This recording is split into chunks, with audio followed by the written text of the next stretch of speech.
Dobar dan i dobrodošli, moje ime je Pavle, vi gledate kanal Fragrance Trip i danas ćemo pričati o fantastičnom parfemu. Verovatno ste već čuli za njega, to jeste Dior Homme. Ukoliko ste novi, ovde pričamo samo o parfemima, lupite subscribe, veliko crveno dugme na kome bukvalno piše subscribe. Bez daljeg odugovlačenja, da krenemo sa recenzijom. I kao što rekoh, danas ćemo pričati o fenomenalnom parfemu od Christiana Diora, to je Dior Homme. Neću čitati sve note ovog parfema, ali u principu one koje su bitne u ovom parfemu su iris, najbitnija nota u ovom parfemu, glavna i dominantna nota ovog parfema jeste upravo iris. Nota koja mnoge može podsjetiti na miris šminke, miris karmina. Jako lepa cvetna nota ukoliko to volite. Zatim kakao. Svi znate šta je kakao, mislim da nema potrebe da objašnjavam kako kakao miriše. Sada kako je ovo počelo, rekli biste ovo je skoro ženski parfem, pa nije. Takođe, pored irisa i kakao u ovom parfemu se nalazi vetiver i koža, koje su jedne od najmuževnijih nota koje se koriste u parfemima. Takođe ima tu još i lavande i još nekih nota koje ujedinjuju celu kompoziciju ovog parfema, ali u principu najbitnije note jesu upravo iris, kakao, vetiver i koža. Kao što rekoh, iris ubedljivo najdominantnija nota ovde, nota oko koje se vrti cela kompozicija ovog parfema. Inače, ovaj parfem je remek delo. Jedno od retkih parfemskih remek dela u poslednjih 20 godina, bilo ih je svega nekoliko. Usudit ću se da kažem da je ovo jedan od najvećih parfema svih vremena. Jedna od najvećih parfemskih kreacija. Imate moju listu na tu temu, ovaj parfem se našao na njoj. To je bio u samom vrhu, tu ga nisam ja stavio, tu ga je stavila grupa parfemski manijaci, tačno oni su glasali za njega, tako da ne biste mislili da ja sad tu nešto izmišljam. Ovaj parfem je promenio parfemsku industriju za 180 stepeni. Kada je izašao, bio je nešto toliko metroseksualno, toliko kontradiktorno svemu što je u tom trenutku postojalo i toliko kontradiktorno samo sebi. Sam miris ovog parfema je kontradiktoran. Ovo je parfem koji je pokazao celoj parfemskoj industriji, celoj modnoj industriji i maltene celom svetu srednji prst. Rekao je, ja radim ono što ja želim, vi radite ono što vi želite, doviđenja.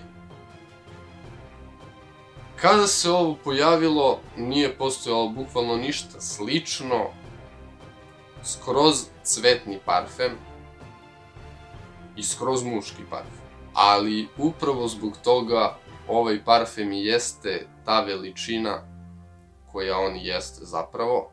Same te note irisa i kakao koje zvuče apsolutno ženski i da mirišu skroz žensko, nema je baš ničega muževnog u tim notama, se sudaraju, prepliću i stvaraju jedan haos zajedno sa notama kože i notom vetivera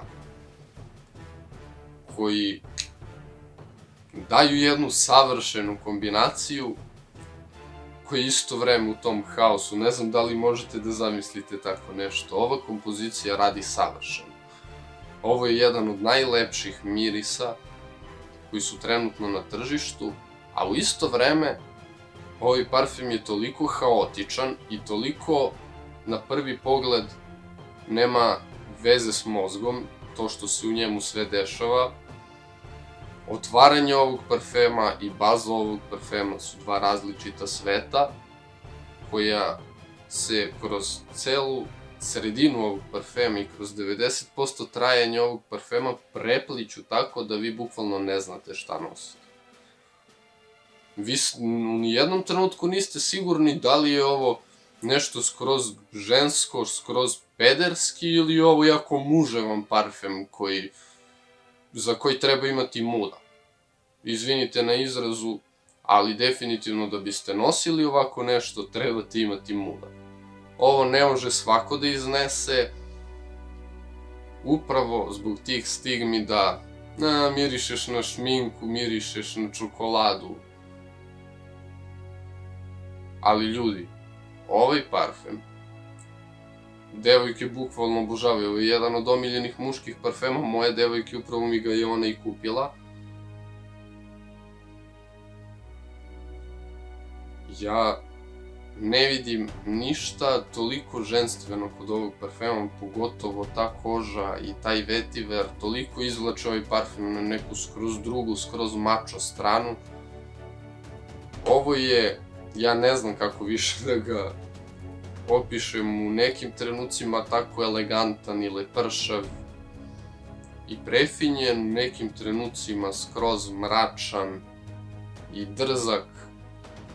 Parfem, bukvalno, remek delo. Ovo je remek delo, stvarno, ne bih više trošio reči, ovo morate probati. Ukoliko niste probali ovaj parfem, morate to učiniti što pre. Što se tiče samog mirisa, to je to. Čokolada, iris koji podsjeća na šminku, ispod svega toga jako muževni koža i vetiver. Što se tiče performansi, na meni ovaj parfem razbija, traje 10-12 sati, što se tiče projekcije, o tome neću ni da pričam, puni sobu kada god ga stavim. Gde god se pojavim, svi ga osete, ali postoji tu jedna caka, ovaj parfem je takav da kada ga nosite nemate osjećaj da je on jak.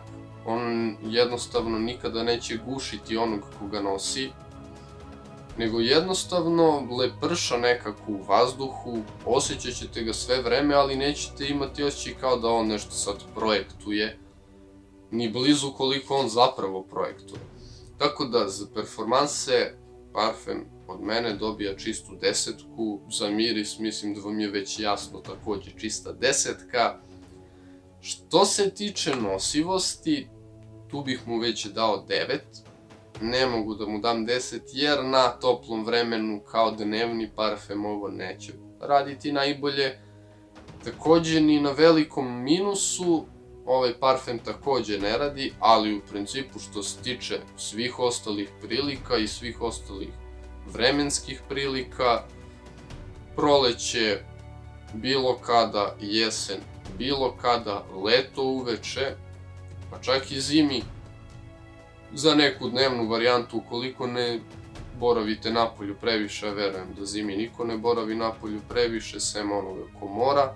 Tako da, nosivost od mene 9. I za kraj, unikatnost, čisto 10, kada može više dobijemo i veću ocenu za unikatnost. Trenutno ima parfema koji mirišu slično kao ovaj parfem, ali u trenutku kada je ovo izašlo, bukvalno ništa nije bilo ni blizu, ni kao ideja, a kamoli kao nešto što već postoji, tako da čista 10 za unikatnost i prosečna ocena, već vam je jasno, 10. Ovaj parfem je remek delo, ocena od mene 10 od 10. Ko nije probao ovaj parfem, što pre mora da ga proba. Biće onih koji neće shvatiti ovaj parfem, onih koji će ga mrzeti, ali verujem da će 90% ljudi ovaj parfem obožavati. Tako da to bi bilo to o ovom parfemu Christian Dior Homme. I to bi bilo to za danas. Ukoliko vam se dopada ono što ste vidjeli, kliknite like, kliknite subscribe i do sledećeg viđenja, pozdrav!